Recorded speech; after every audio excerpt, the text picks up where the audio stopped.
Аллаһ Тәгаләнең рәхим шәфкатеннән дә кадерлерәк һәм мөһимрәк нәрсә булырга мөмкин?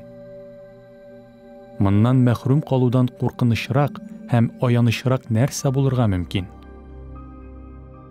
Кагып ибн Хуҗр риваят иткәнчә, Аллаһ Тәгалә аңардан разый булсын.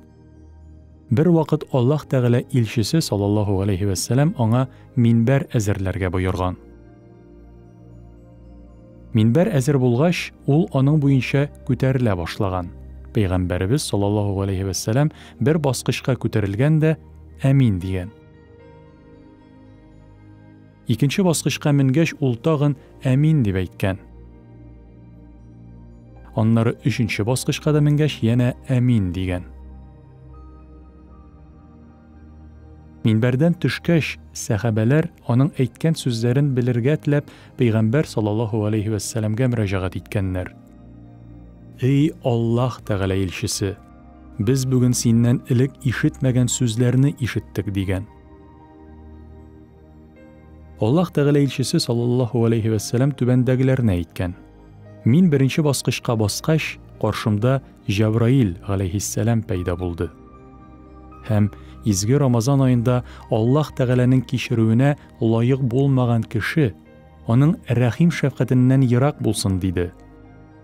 Мин аңа «Әмин» дип җавап бирдем.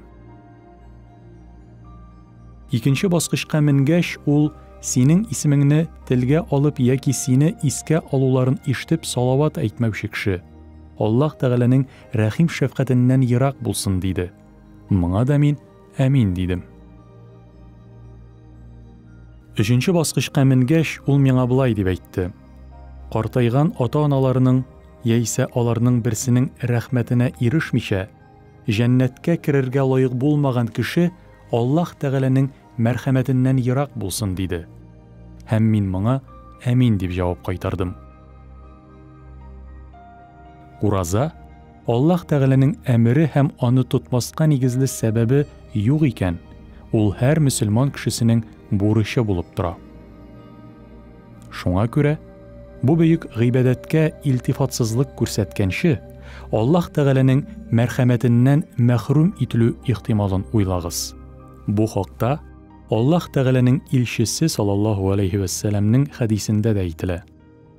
Бары тик үз нәфсегезнең көйсезлеген канәгатьләндерү өчен генә сез мондый корбанга барырга әзерме?